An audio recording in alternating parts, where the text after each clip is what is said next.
I chose a sunny afternoon to go to the park with my daughter Lily. She required some playtime with the other children, and I required a break from my routine.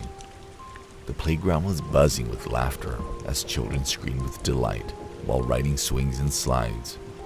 I watched Lily as she mingled with new friends while I sat on a bench and chatted with my old friend Mike. We were almost up to date on the latest sports scores when I turned to look at Lily. Then, like a stone in a deep well, my heart started to sink. She had already left. Panic hit me like an electric shock, and I jumped off the bench, looking around the playground in a panic. I yelled, "Mike, I can't find Lily. I'll be right back," with obvious fear in my voice, jolting Mike out of our conversation. My head was spinning as I yelled her name through the park, which felt like a maze. Nothing. My chest tightened with each passing second. She couldn't have traveled very far, I'm sure. Then, out of the corner of my eye, I caught sight of something evil. A man with dark eyes that were shielded by sunglasses had Lily by the arm. He was pulling her toward a black van that was not far away. I sprinted in the direction as the surroundings blurred into a nightmare frenzy. I shouted, "Let her go, you sick freak!" with a hoarse voice from rage and terror. The man was discouraged, but he persisted. As he tightened his hold on her, Lily was whimpering and terrified. I roared in anger with a deep growl. Without pausing to consider or make plans, I just took action. I sprinted after the man and threw him to the ground. As soon as Lily was free, she ran, her eyes wide with terror.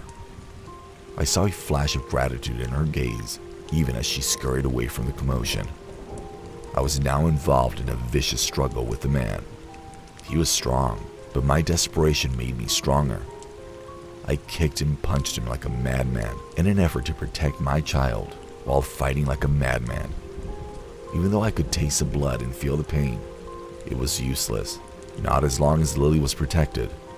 I was able to knock him to the ground at last, taking a breath as I regarded his menacing, hate-filled eyes. In a rage, I threatened him to make him wish he had never been born. I kept him there until the police arrived and took the jerk into custody.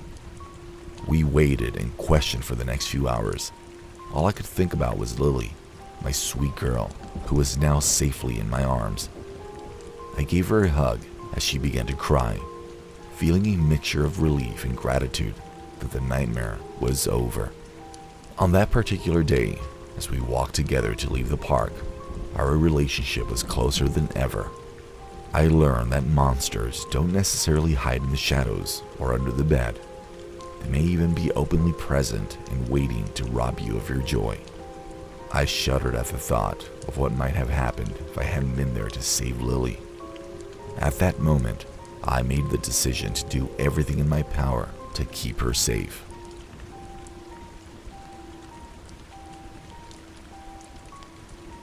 The night I came dangerously close to being kidnapped is one I'll never forget.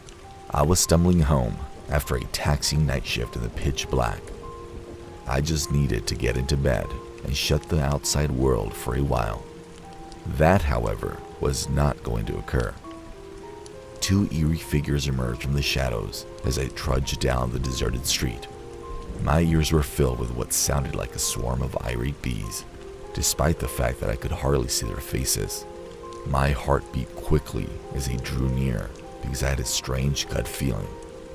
One of them called out in a creepy, sinister tone, "Hey there, buddy." I moved more quickly while trembling and clutching my bag. "Not now," I said to myself. "Please delay." They persisted in trailing me and imitating my every move. My body felt like it was being shocked by anxiety. They cornered me like a stray animal as I turned into a small alley in an attempt to escape. They rushed toward me abruptly. I tried to scream, but the fear choked my voice. I struggled to free myself and fought back, but they were too powerful and tenacious. They attempted to cover my eyes with a dark, menacing mask that one of them produced. At that point, pure desperation took control. I kicked, squirmed, and clawed at their faces like a maniac. I was able to break free for a brief period of time and let out a spine-tingling scream, thanks to the adrenaline pumping through my body. Then, a miracle happened. A light flashed on from a neighborhood house, and a neighbor yelled and ran towards us from outside the door. It was like receiving a gift from above. The would-be kidnappers became disoriented and let me go. I staggered away from them with tears running down my face. A strong man holding a baseball bat towered over me in a protective manner as my rescuer. He inquired, his face edged with worry. "Are you okay?" I clenched my aching throat, but nodded firmly despite being unable to speak. The two men who had attempted to kidnap me quickly became aware of their lack of numbers, and they sped off into the night, leaving me behind. I was escorted back to my rescuer's home, where we made a police report. After taking my statement and starting their search for the potential kidnappers, they quickly arrived. That evening, I discovered a crucial lesson. Despite the world's potential for evil and terror, there are still good people in it. I will always be grateful to my neighbor, a complete stranger, for saving me when I most needed it. That evening, I couldn't help but reflect on how quickly my life could have taken a gloomy and irreversible turn. That mask encroaching on my eyes made me shiver. I was one of the fortunate ones, despite it being a close call.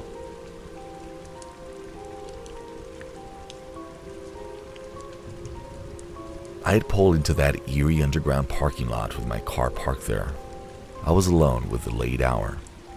A scruffy-looking guy approached me as I was making my way to my car. According to him, he needed a jump start because his car's battery had died. Even though I'm not a mechanic, I decided to help because I felt bad for the guy, and I had jumper cables in my trunk. After I got in my car, he showed me where his car was, which was parked in the lot's darkest corner. Another dude was hiding nearby as I emerged to connect the cables. Though I thought it might be paranoia, my gut began screaming that something wasn't right. Then a third man appeared out of the shadows. My heart clenched with panic. I knew I'd walked into trouble.